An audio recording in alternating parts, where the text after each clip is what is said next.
State of Care. Hello and welcome to the State of Care podcast, episode 3. This show is presented to you by myself, Leonard Tanner. Hello, and myself, Afa Asefa. Today we have a very special guest, Nana Marfo. He has been kind enough to come and share his experience with us today and has a very impressive CV. Nana is the National Diversity Award Nominee for 2018 and 2019, as well as the Pride of Britain Nominee 2019, and the Scope Role Model. We imagine this to be just the tip of the iceberg for this young man who is clearly on a mission. Nana, with no further ado, we'd like to welcome you to the State of Care podcast. Thank you for joining us. Please tell our listeners a bit about your journey and also what you've experienced over the years. Okay, cool. Hello there. My name's Nana Marfo. I'm a disability advocate for people with disabilities trying to break into the employment sector and have a stance and actually sustain work. How did I come into this journey? Well, through my own experience of being an employee, not being understood, and just trying to find my voice and find my feet to really let employers know that just because I may have a breathing or speaking inability, I should be treated fairly and should be given all the basic tools that I need to flourish in a workplace. That didn't quite happen over my 10-year stretch in the corporate world. And I decided to speak out and found that it wasn't an isolated incident. I found that other people with different forms of disabilities were going through the mishaps of middle management not quite understanding how to support them, what their disabilities were, and how it impacted not only the person with the disability, but the employer. So, employer, employee at loggerheads, and majority of the time, the employee loses out because they end up walking out, and the employer doesn't get reprimanded for treating a person with disability fairly. My whole journey stemmed from being born 6 months premature. Born with a narrow airway, which embedded me to have a tracheostomy inserted in my neck straight from birth. So in a way, I've had a life where I've had to make a stand from birth.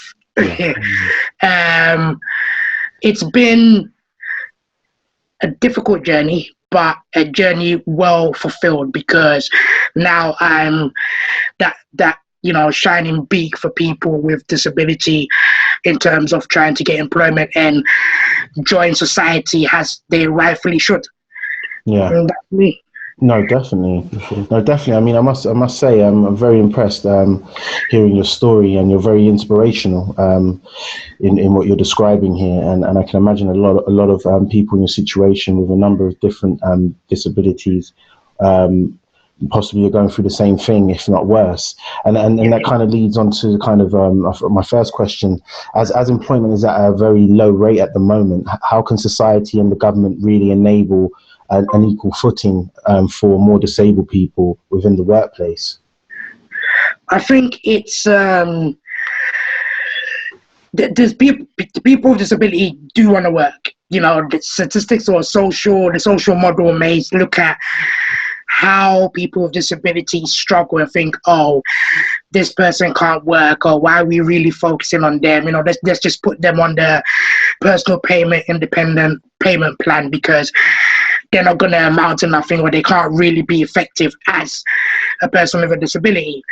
Now, I won't use myself as an example, but I'll use like case studies or people that I've worked with, because I work for a local authority. And a lot of people are crying to work, and it's the employer. The employers don't understand how to build that bonding, lasting relationship with the person with a disability to enable them to pass the first threshold to try and get into employment. Yeah.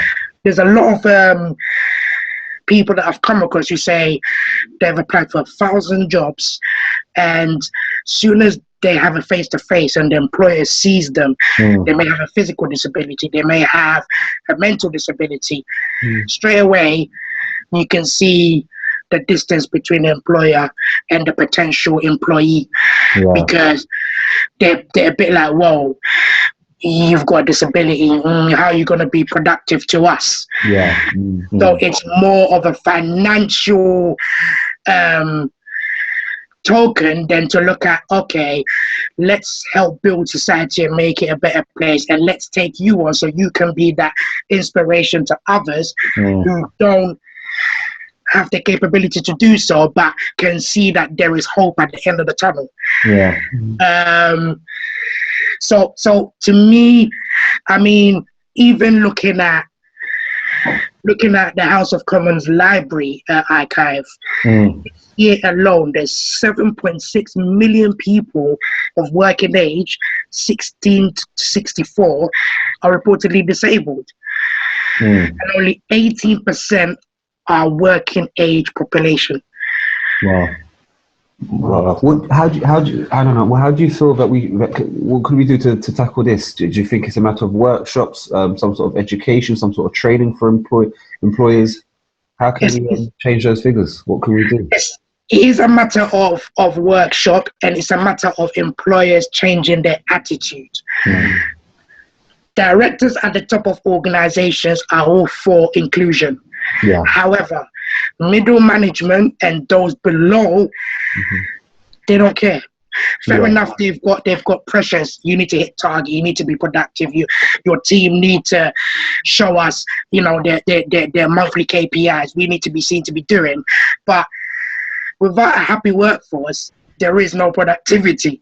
And that's why you find like a lot of corporate organizations go through tribunal cases, because they're not looking after a problem that could be potentially very, very limited to enabling that, the workforce and the work goes on. Rather, they'll drag it out and take it to court. So for me, workshops will work, but a lot of employers have to sign up to it, and it has to be mandatory, because when I was working in the corporate sector, disability is on the back foot. It's like managers, you can turn up if you want. It's not mandatory. But then when you've got health and safety, when you've got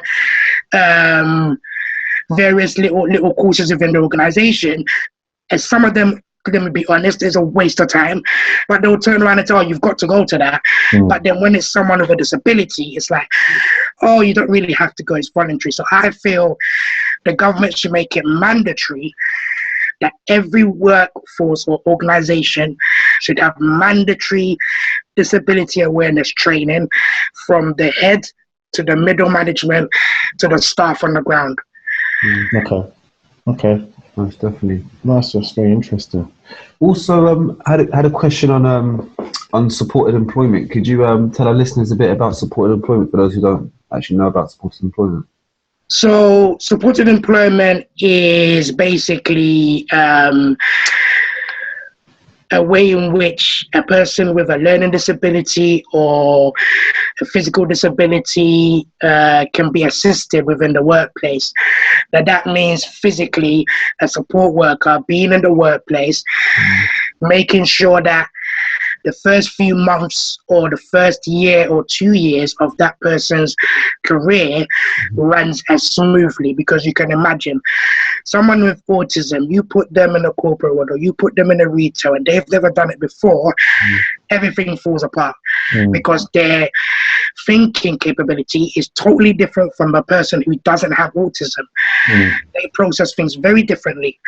So supported employment is a way of being the middleman between the employer and the employee, and being that extra backup and confidant to that person with a disability, so that they don't feel flustered, don't feel stressed, and have that person to lean on whilst they're going through, you know, a transition in the working world.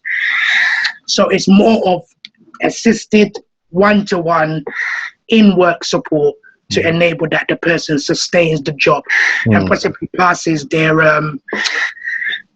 probation and has a career. Well, can I say career for life? We don't have career for life these days. Yeah.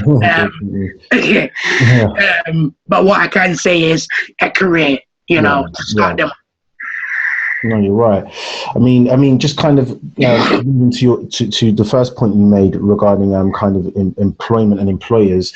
I mean, is having a disability an issue for employers thinking about costs and productivity of a person with a barrier or disability? So, in effect, how do you see employers thinking about it? Because you did mention directors being quite open to it, but then middle management being an issue. But when I guess you're in an interview environment, or when they're about to see you for the first time, how do your employers kind of look at the situation with someone with learning disabilities? Employers, not all, and minute, are reserved when it comes to dealing with people with a learning disability, because they, on their side, they're thinking, okay, if we take this person on, are they going to be able to do the job? And it shouldn't be the case. I mean, all employers should put on their employer's hat and think, okay, we've invited you to an interview. You've obviously passed the minimum criteria to be called in. How can we work with you to work with us? You know, I don't get that vibe from a lot of employers, especially when I'm doing stuff like employer engagement. And if it wasn't for my passion, my witty self, you can see straight away if that person with a disability was to phone up themselves, they get stonewalled. Because as soon as they mention the word disability, that employer's mind is running 125 miles per hour. Yeah. Because they're like, disability, what's your disability? How's it going to affect us? Are you going to sue us? All types of things start to whirl in their head. And the quicker they get to understand that we don't take employers to tribunals for the sake of it, there must be a significant reason why we go through those stages, the better for them. Because every person in society wants to be a contributor, wants to financially have, you know, a stance. I mean, in the disability world, our financial impact is 250 billion when you look at the purple economy. So we do have a big stance, and employers just need to get out the mind frame of being abrasive. Yeah. They need to be open-minded. They need to give things a go. And if it doesn't work, it doesn't work. Yeah. But don't be hands off straight away just because you see that person and they look different, they sound different, or you're skeptical because it may affect your company insurance. You know, there's numerous sponsorship available. There's access to work. There's in-work support. There's various support mechanisms to enable that person doesn't affect your financial cost. Yeah. Wow. Good point. Moving on that one there, something to kind of go into that is, what's your thoughts? So like when a disabled person is hard done by an organisation, and he or she can't actually talk about their concerns to their employers, is this a common thing, or what's your thoughts on that? Okay, I'm funny you asked that question, because I read an article about MPs thinking of scrapping NDA, which is the non-disclosure agreement. I feel it really harms the person with a disability, because they've probably gone for a treacherous time within their organisation, and they lose their job for whatever reason. It may be sickness, it may be productivity due to the disability. They're not quite catching up to speed with the job, and they're not given that voice to share their story. So you can imagine years of bottling up things or not being able to talk leads to other forms of disability, mental health, for instance. So in my view, I do hope the NDA gets scrapped, as some MPs are lobbying for. I do feel it's beneficial for people to speak up, because, listen, when you speak out, you're a free bird. You can fly. You can do it. And people can learn from what you have to say, and other organisations can learn from the disclosures that are being made. So I can see the benefit in that. It's the only way to create change. It's by speaking up. It's got to start somewhere, and everyone's voice needs to be heard. Yeah, definitely. Because even in my circumstances, I was in a corporate world, civil servant, and I was put under so much restraints. You know, an NDA got thrown on me because I spoke out about a situation that occurred. And for me, I'd had enough. You know, not everybody is strong-willed as me. You know, there's people out there who will go home and slit their wrists. You know, I heard there was a gentleman that used to work where I used to work many years ago, and I don't know what happened. He went into our building and threw himself off the building, and that's all because he wasn't allowed to speak. And that was a highly avoidable thing, in essence. That could have been avoided.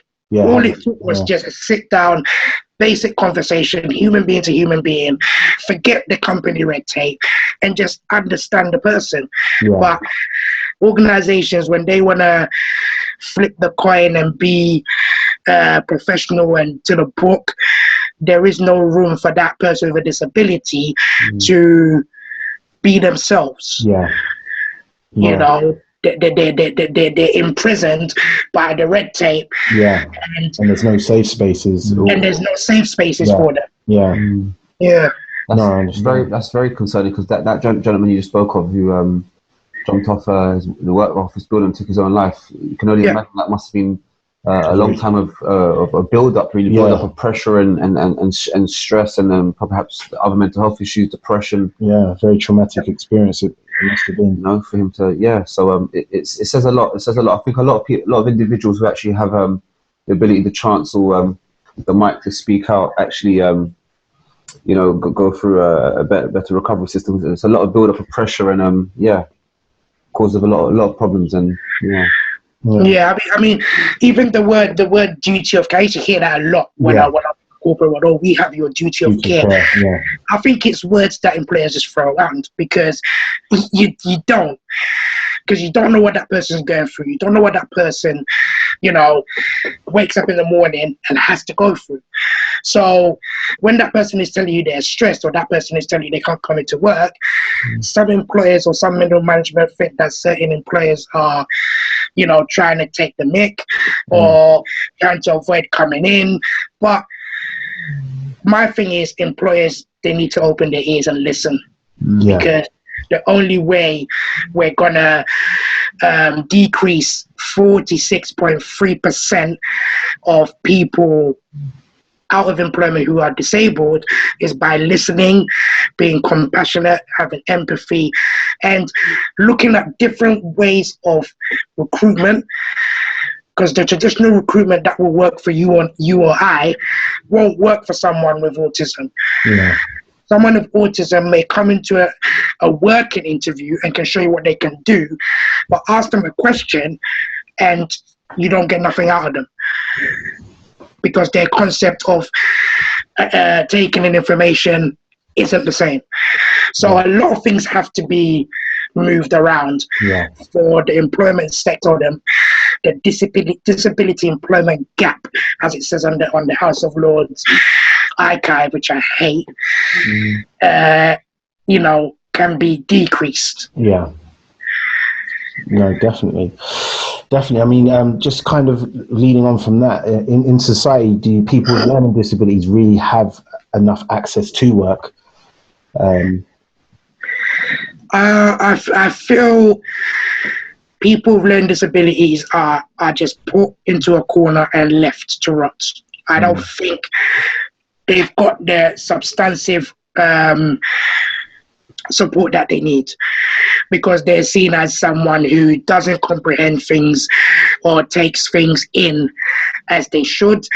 And for instance, an example I can give, I had a gentleman I used to work with many years ago, and he suffered from dyslexia. And he came onto the team I was on, and clearly, little bit of support, he could have done the job. Senior management turn around and goes, "Oh, he's got dyslexia. How is he going to be beneficial to our team?" So it's like, wow. Not even considering a different way of allowing the person to work, but rather tarnishing them with their disability that's no fault of their own. Of course, you can't control at all, isn't it? So yeah. I mean, just in summary, then I guess you mentioned a few solutions regarding kind of training with middle management and lower level staff, but as a kind of maybe wider suggestion or solution to a number of the key areas, what would be kind of the key things you'd want to change or advocate for to enable change, Nana? Well, for starters, NDA to be scrapped. A person with a disability given different forms of ways to apply for jobs. When they are invited for an interview, an employer shouldn't take the dim view that they cannot be a part of their organization because of their disability. Hidden discrimination needs to be eliminated. We all know it's there. The companies turn around and say, "We don't discriminate, we're accepting," but there's hidden elements. You know, they find a professional way to say a person isn't suitable for a job, but really what they're trying to say is the disability is your problem. You know, I had a lady that I'm supporting currently, and she volunteered for an organization 7 years ago. And can you believe she's still volunteering for them now? Wow. That's abuse. So she's not working for them in effect still. She's not working for them. They're just using her free time. Right. You know, so, you know, voluntary ways of getting a person into employment need to be scrapped, because I feel some employers really do abuse it, especially when the person has a learning disability, because the comprehension of understanding is far between the employer and their potential employee. I think a lot of people with learning disabilities should have support, employment support, because I'm not saying they can't do stuff by themselves, not saying that at all, but I think if they have that bridge between the employer and themselves and a person that can advocate for them, it will enable them to be more confident and be able to push themselves to be able to talk. Because a lot of people in disability have been told over the years, "Oh, you're stupid," "Oh, you don't know what you're talking about," "Oh, I don't quite understand you," and it dents their confidence. You know, after a while, they don't want to speak up because they've been told they're stupid for so long. Yeah, of course, yeah. You know, goes out the window and all of these things. Yeah, self-confidence goes out the window, and even for them to express themselves, they can't do that because they feel if they do that, you're going to laugh at them or you're not going to take them serious. There's a lot of people I work with that I've had to take 6 or 8 months just to get to the point where they can actually speak to me. So even trying to ascertain a relationship with someone who has a disability, it's not straightforward as in me and you picking up an application and filling it out. They've got emotional baggage, they've got confidence issues, they've got the social model impacting on how they should live their lives, and you've got society saying that a lot of them can't work, so go and live on PIP. So I think for us to increase the employment figures and for employers to really take people with disabilities serious, things need to change. Recruitment drives need to change. Yeah. Approach on disability itself needs to be looked at in a different aspect. Supported employment needs to be advertised on daily TV instead of McDonald's adverts. Yeah, billboards need to see people with disability in the workplace, showing society that there is a can-do attitude. Yeah.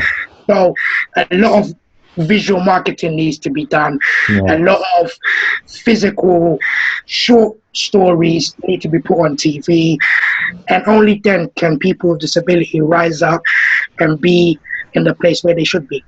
Yeah. No, that sounds very insightful in terms of a progressive way forward.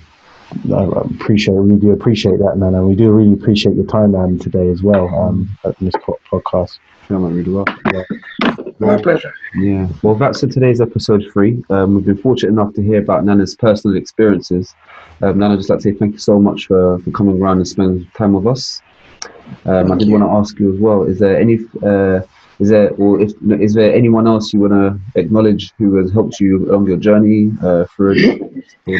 I want to acknowledge a gentleman called Paul McKenzie, who is a knife crime advocate in the Tottenham Enfield area. I came into contact with him in 2016.